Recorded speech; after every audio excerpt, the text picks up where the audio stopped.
National company law tribunal NCLTలో తన వ్యక్తిగత దివాలా అంశంపై కొన్ని మీడియా సంస్థలు అసత్య ప్రచారాలు చేస్తున్నాయని మాజీ ఎంపీ SL గ్రూప్ వ్యవస్థాపకులు డాక్టర్ సుభాష్ చంద్ర అన్నారు. ప్రజల్లోకి తప్పుడు సంకేతాలు వెళ్లకుండా వాస్తవాలను తెలియజేసేందుకు ప్రెస్ నోట్ విడుదల చేస్తున్నట్టు చెప్పారు. కోర్టు ఆదేశాలను సరిగ్గా అర్థం చేసుకోకుండా స్వార్థ ప్రయోజనాల కోసం పలు మీడియా సంస్థలు తప్పుడు వార్తలు ప్రచారం చేస్తున్నాయని ఆయన ఆవేదన వ్యక్తం చేశారు.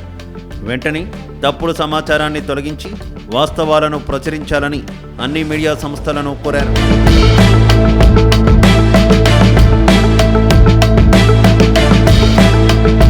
డాక్టర్ సుభాష్ చంద్ర ఏ బ్యాంకు నుంచి వ్యక్తిగతంగా ₹1 కూడా అప్పు తీసుకోలేదని SL గ్రూప్ ప్రకటించింది.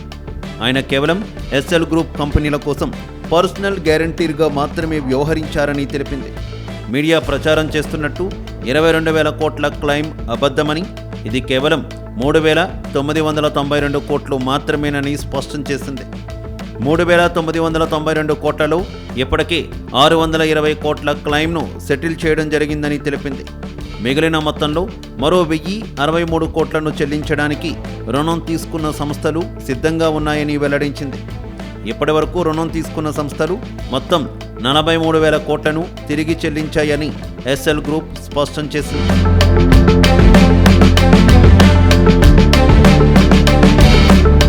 ఈ వ్యవహారంలో 2022 ఫిబ్రవరి 8 నుంచి పెండింగ్లో ఉంది.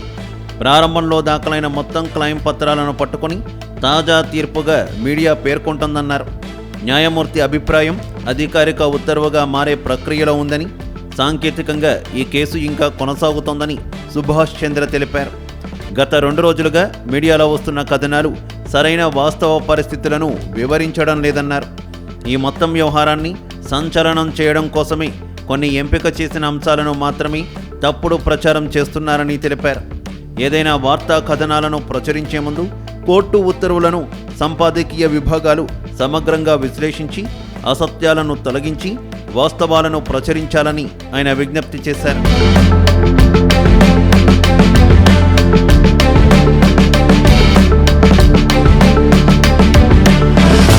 మీడియాలో వస్తున్న కథనాలు కేవలం సంచలనం కోసమేనని, కోర్టు ఆర్డర్ను తప్పుగా అర్థం చేసుకున్నారని ఈ నోట్లో పేర్కొన్నారు.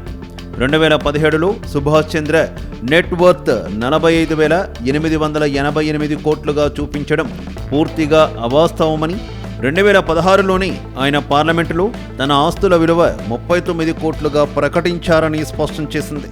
ప్రస్తుతం కంపెనీ ఉద్యోగుల జీతాల కోసం ఖర్చు చేయడంతో ఆయన నెట్వర్త్ 31,79 లక్షలకు చేరిందని SL గ్రూప్ వెల్లడించింది. దీని ఆధారంగానే 6.5 కోట్ల రీపేమెంట్ ప్లాన్ను సిద్ధం చేశారని తెలిపింది. ఈ వ్యవహారం NCLT కోర్టులో సాంకేతికంగా పెండింగ్లోనే ఉందని డాక్టర్ సుభాష్ చంద్ర కార్యాలయం వెల్లడించింది.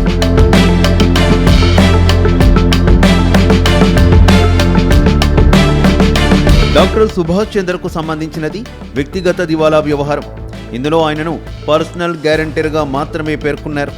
సంబంధిత రుణదాతల నుంచి సుభాష్ చంద్ర వ్యక్తిగతంగా ఎలాంటి రుణం తీసుకోలేదు. SL గ్రూప్ పరిధిలోకి వచ్చిన పలు కంపెనీలు రుణదాతల నుంచి తీసుకున్న రుణాలకు మాత్రమే ఆయన వ్యక్తిగత హామీలు ఇచ్చారు. ఈ వ్యక్తిగత హామీల్లో ఎక్కువ భాగం 2019 జనవరి 24 తర్వాతే ఇచ్చారు. ఆ రోజునే గ్రూప్ ఆర్థిక వ్యవస్థలో డిఫాల్ట్ పరిస్థితి తలెత్తిందని అదే రోజు సుభాష్ చంద్ర ఓపెన్ లెటర్ విడుదల చేశారు. 2019 సంక్షోభ సమయంలో SL గ్రూప్ కంపెనీలు డిఫాల్ట్ అయిన తర్వాత తమ ఉద్యోగాలు పోతాయంటూ కొంతమంది రుణదాతలు విజ్ఞప్తి చేశారు. సంస్థల ఉద్యోగులు, సాధారణ రుణదాతల ప్రయోజనాలను కాపాడడానికి ఆయన వ్యక్తిగత హామీ పత్రాలపై సంతకం చేయడానికి అంగీకరించారు. అన్ని అప్పులను తమ సొంత బాధ్యతపై తిరిగి చెల్లిస్తామని ఆ సంస్థలు ఆయనకు హామీ కూడా ఇచ్చాయి.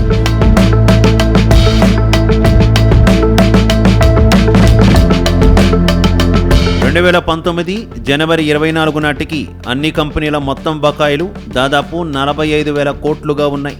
అయితే ఆ రోజు నుంచి ఇప్పటి వరకు కంపెనీలు దాదాపు 43,000 కోట్ల మేర రుణాలను తిరిగి చెల్లించాయి.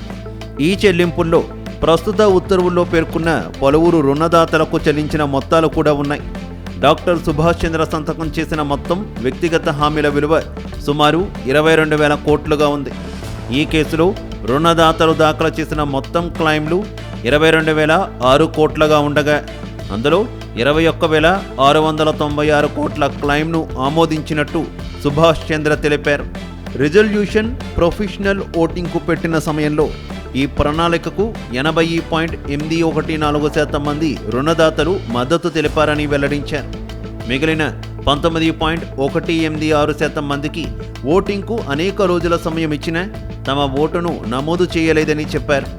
ఈ రుణదాతల్లో కొంతమంది ఆమోదించిన రిజల్యూషన్ ప్లాన్ను వ్యతిరేకిస్తూ ఎన్సీఎల్టీలో అభ్యంతరాలు దాఖలు చేశారని, ఆ తర్వాత మిగిలిన వారు కూడా వారితో కలిసి అభ్యంతరాలు వ్యక్తం చేశారని పేర్కొన్నారు.